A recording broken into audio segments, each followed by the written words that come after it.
वो छत्तीसगढ़ को एक नई ऊंचाई पर पहुंचाने के लिए पूर्ण रूपेण समर्पित बजट होगा।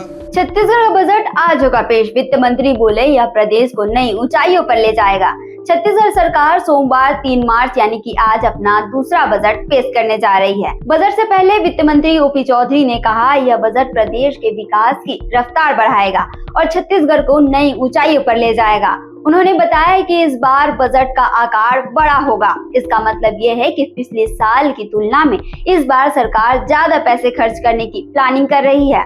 एक तरफ बजट की तारीफ की जा रही है, वहीं दूसरी तरफ पीसीसी चीफ दीपक बैज ने बर्बादी का बजट बताया, जिस पर वित्त मंत्री ने पलटवार करते हुए कहा बजट आने से पहले ही कांग्रेस आलोचना करने लगती है। उनकी सोच हमेशा से ही नेगेटिव रही है। उन्होंने यह भी याद दिलाया कि जब छत्तीसगढ़ बना था तब केवल 5,000 करोड़ का बजट था और अब कई गुना बढ़ चुका है। पीएम मोदी और सीएम साई की नीतियों की तारीफ करते हुए ओपी चौधरी ने कहा कि भारत को विकसित राष्ट्र बनाने के लिए सरकार तेजी से काम कर रही है। इस साल छत्तीसगढ़ के 25 साल और अटल जी की जन्म शताब्दी भी है, इसलिए यह बजट पूरी तरह से विकास पर केंद्रित होगा। सरकारी योजनाओं की सफलता का जिक्र करते हुए भी कहा कि किसानों को बोनस दिया गया और 3100 रुपए प्रति क्विंटल की रेट से धान खरीदी गई। वित्त मंत्री ने साफ कहा कि यह बजट सिर्फ कागजों पर नहीं बल्कि जमीनी स्तर पर भी बदलाव लाने वाला होगा और छत्तीसगढ़ को एक विकासशील राष्ट्र बनाने की दिशा में एक बड़ा कदम साबित हो सकता है।